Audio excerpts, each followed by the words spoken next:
Shalom Sobat Kristus, semoga kita semua selalu diberkati Tuhan Yang Maha Kuasa.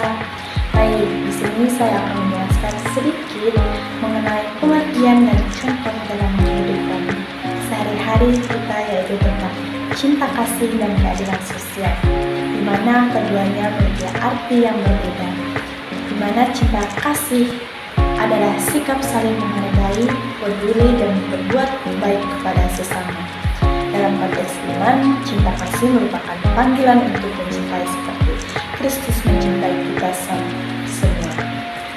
Sama halnya seperti kehidupan kita sehari-hari, yaitu kita harus mengikuti teladan Yesus untuk mencintai kedua orang tua kita, mencintai teman kita, dan mencintai semua keluarga kita, agar seturut dan serupa dengan teladan dan nilai Yesus yang telah diberikan kepada kita semua.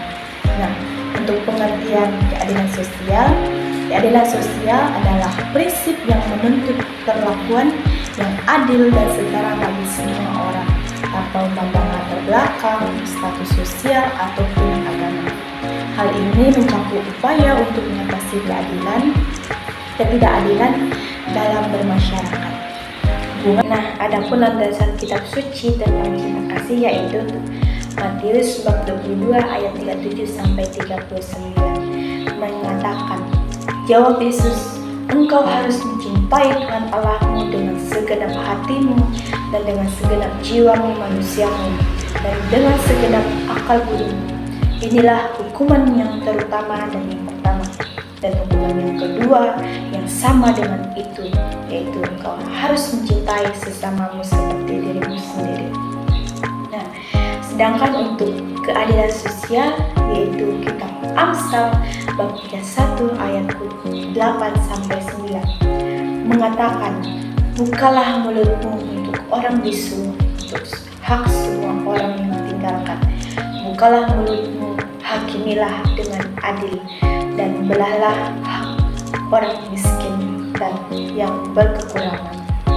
Itulah landasan kitab suci yang menjelaskan tentang cinta kasih dan keadilan sosial.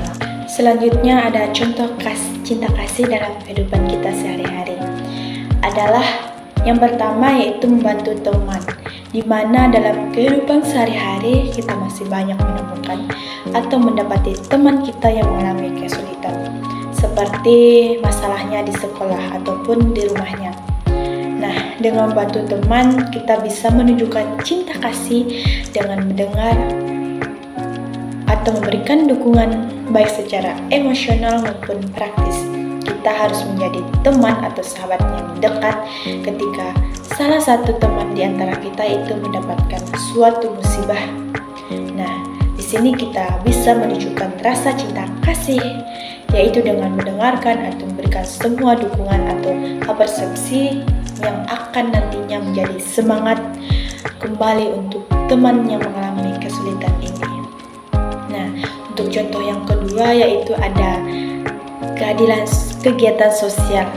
Nah, di mana kita bisa mengorganisir kegiatan seperti penggalangan dana, yaitu untuk membantu anak-anak kurang mampu yang berada di lingkungan sekitar kita, yaitu seperti memberikan buku atau alat-alat tulis sekolah seperti seragam, sepatu, dan masih banyak alat-alat tulis lainnya. Nah, sedangkan untuk contoh keadilan sosial khususnya dalam kehidupan kita sehari-hari yaitu adalah menghormati perbedaan. Tentu dalam kehidupan sehari-hari kita masih banyak sekali menemukan permasalahan ataupun konflik, di mana masih banyak orang yang tidak menghormati perbedaan, yaitu masih memandang latar belakang keluarganya ataupun kehidupannya. Nah, dalam kelompok remaja penting untuk menghargai perbedaan pendapat dan latar belakang, yaitu supaya menciptakan lingkungan yang inklusif di mana setiap orang merasa diterima ataupun dihargai. Baik, kesimpulan dari kedua materi tersebut yaitu tentang cinta kasih dan keadilan sosial. Kita sebagai remaja yang beriman, kita diajak untuk menghidupi cinta kasih dan keadilan sosial dalam setiap tindakan ataupun perlakuan kita sehari-hari. Dengan mencintai sesama dan memperjuangkan keadilan, kita dapat menjadi contoh perubahan yang positif dalam masyarakat. Nah, mari kita berkomitmen untuk saling mendukung dan berjuang demi keadilan bagi semua orang yang masih memerlukan semangat kita dan dalam melayani atau memberikan cinta kasih kepada semua orang dan memberikan keadilan kepada semua orang yang masih memerlukan semua itu. Nah, semoga penjelasan ini dapat kita terapkan atau dapat kita contoh dalam kehidupan kita sehari-hari. Semoga Tuhan Yesus selalu menyertai kita. Tuhan Yesus memberkati.